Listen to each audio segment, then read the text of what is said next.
60. గంగను భూమికి తీసుకొని రాగలిగిన భగీరథునిలా ఏ ఒక్క మీడియం అయినను నన్ను అనుసరించినచో నా ఈ నూతన కార్యక్రమము పూర్తి కాగలదు. 61. నాకు ఏ వికాసం డెవలప్మెంట్ అవసరం లేదు. నా వికాసం పరిపూర్ణమైనది. నేను వచ్చినది ఇతరులకు వికాసం కలిగించుటకు. మీరు నిరీక్షించవలసినది మీ యొక్క ఇతరుల యొక్క వికాసం కొరకు. నేను సంకల్పించిన పని పూర్తి కాగానే ఇతరుల వికాసము పూర్తియగును. సకల మానవులను నా అంతటి వారిని చేయడమే నేను సాధించవలసిన వికాసం. వివరణ: మీ వికాసం పూర్తి కాగానే మీరు మీ నిజస్వరూపంతో దర్శనమిస్తారా అని ఒకనాడు ఒక మీడియం అడిగిన ప్రశ్నకు మాస్టర్ గారు ఇచ్చిన సమాధానం ఇది. 62. ఒక మనిషి చనిపోయిన తరువాత ఆ మృతదేహాన్ని దహనం చేసి ఆ బూడిదను బొమికలను ఈ కావేరిలో నిమజ్జనం చేసిన తరువాత కొన్నేళ్లకు ఆ చనిపోయిన వ్యక్తి సజీవుడై వెనుకటి తన రూపంతో తిరిగి మన మధ్యకు వస్తే అది అన్ని వింతలలోకెల్లా వింత కాదా? వివరణ: ఒకరోజు మాస్టారు సృష్టిలోని వింతలలో వింత ఏది అని అడిగిరి. అక్కడున్న మీడియంస్ తమకు తోచినది తలా ఒకటి చెప్పగా విని మాస్టారు పై విధముగా చెప్పి తమ భావి కార్యక్రమమును చూచాయగా సెలవిచ్చారు. 63. ఈ పెరిషబుల్స్ నుండి, నశించేవాని నుండి ఏ స్మృతి చిహ్నమును కోరుచున్నావు? నేను నీలో ఉన్నాను, అంతకన్నా ఏం కావాలి నీకు? ఒక మీడియం మాస్టరు గారిని సమీపించి వారి జ్ఞాపకార్థం ఏదైనా ఒక స్మృతి చిహ్నమును ఇమ్మని కోరగా పై విధంగా మాస్టారు అన్నారు. 64. తన ప్రేమ సర్వవ్యాపకము కానంత వరకు నెవ్వడును కడదేరజాలడు. అఖండము సర్వవ్యాపకమునగు తత్వమును బడయుటకు తానును అఖండుడు సర్వవ్యాపకుడు కాక తప్పదు. 65. దేశ, కుల, జాతి, మతాది పరిచ్ఛేదములతో వేరుపడిపోయిన సర్వ ప్రజలతో సామరస్యము కుదుర్చుకొనలేని వాడు సంసార బంధమున కొట్టుకొనవలసిన వాడే. 66. బహిర్ముఖముగా సాగుచున్న బహుత్వమును సాగనిచ్చుచునే అంతర్ముఖముగా తిరిగి అందేకత్వమును గుర్తించి వర్తించుట ఈ యోగ సాధనమునకొక ఫలితము. 67. మన పరిపూర్ణత భవిష్యత్తులో ఉన్నది, కానీ భూతము కాలేదు. కనుక భూతమనే పీఠికపై నెలకొని భవిష్యత్తును పరమార్థమనుభవించవలసి ఉన్నది. 68. మీకేవి గాని సందేహములు తోచినచో తోచిన వానికి బదుళ్ళు యోచింపక వెంటనే వానినట్లే నాకు వ్రాయుటో అడుగుటో చేయవలదు. మీ చేతనైనంత వరకు వాని సమాధానములు మీరే కనుగొన ప్రయత్నింపుడు. ఎంతకును సమాధానము దొరకని వానినే నన్నడుగుడు.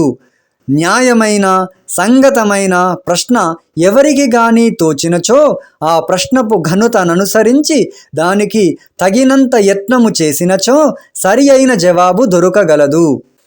69. బహిర్ముఖముగా సమాధానము తెలియగోరుచో ఆయా శాస్త్రములను దాని కర్తలను బహుభేదముల వారు అందెవరిది గ్రాహ్యమో తేల్చవలసినది ఆత్మ ప్రబోధమే. కావున ఎల్లరునూ ఆత్మోద్బోధములననుసరించవలసిన వారే. బహిర్ముఖముగా లభించు విజ్ఞానమును తోడు చేసుకొని ఆత్మోద్బోధములను అందుకొనగలిగినచో పరమార్థములు సులువుగా తెలియవీలుపడును. 70. నియమిత సమయములలో తప్ప ఇతర సమయములలో నా అనుష్ఠానము చేయరాదు. ఏదేని అవసరము కలిగినచో అప్పుడు ఒక క్షణము నన్ను స్మరించినంత మాత్రమున దానికి తగిన సౌకర్యము జరుపుదును. మీరు తదేక పారాయణ చేయుటకు నేనేమి చెవిటివాడినా? నోటి మాట చెవి విన్నట్లే మీ అభ్యర్థన నేను వినగలను. మరల మరల అడుగుటేలా? టెలిఫోనులో ఒకసారి పిలువగా ఆవలివారు సిద్ధముగా బదులు పలుకుచుండగా ఆ పిలుపు వినకుండా యూరక హలో హలో అంటూ పిలుచువాని తీరు వంటిది, నన్ను అదే పనిగా స్మరించుట. 71. నీవు యోగసిద్ధుడవైతే మీ వంశజులకు కూడా యోగవాసనలంటి వారు కూడా కడతేరగలరు. 72. నా దగ్గరకు మీరు వచ్చి శిష్యులగుట నాడి మూలమున కాదు, నాడి జూచుట మీరు నా శిష్యులైన తరువాతనే. ఏ కారణముతో మీరు నాకు శిష్యులైతిరో ఆ కారణములతోనే నన్ను వర్తింపుడు. నా మాటలు స్వతః ప్రమాణములు కానీ పరతః ప్రమాణములు కావు. నన్ను, నా కార్యములను నాడిననుసరించి విశ్వసింపవలదు. 73. మీ కుటుంబ సభ్యుల పట్ల మీకు అయిష్టత ఏర్పడవచ్చు. అందువలన అనవసరమైన చికాకులు, తగాదాలు రావచ్చు. మీరు ఎంతగానో జాగ్రత్త వహిస్తూ కుటుంబ సభ్యుల పట్ల ఏ ఒక్కరి పట్ల కూడా అయిష్టత అనునది రాకుండా చూచుకొనాలి.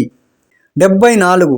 నేను ఇనిషియేషన్ చేసిన వారిలో ఏ ఒక్కడైనా కడదేరేదెప్పుడా అని చూస్తున్నాను. నేనిక ఈ యోగ సిద్ధినంతను మీ ద్వారానే లోకానికి వెల్లడి చేయవలసి ఉన్నది. నేనుగా చేయవలసినదేమీయూ లేదు. 75. నా వలన ఎవరికీ అపాయము జరగదు. నేను దుర్వాసుడను, విశ్వామిత్రుడు లాంటివాడను కాను. ఎట్టి అపమార్గముననున్నవానినైనా సంస్కరించుటే గాని దండించుట నా పని కాదు. శాస్త్రిగారి లేఖలు, యోగప్రభ. 76. నా శిష్యులను వికసింపజేసి అర్హులను చేసి జాగ్రత్తావస్థలోనే బ్రహ్మమును ఇంద్రియ గ్రాహ్యము చేసి జన్మరాహిత్యమును ప్రసాదిస్తాను. 77. నీవు ఉద్యోగము నుండుట ఆవశ్యము. నీ ఉద్యోగము నీ జీవికకే గాక లోకమునకు కూడా నుపకరించును.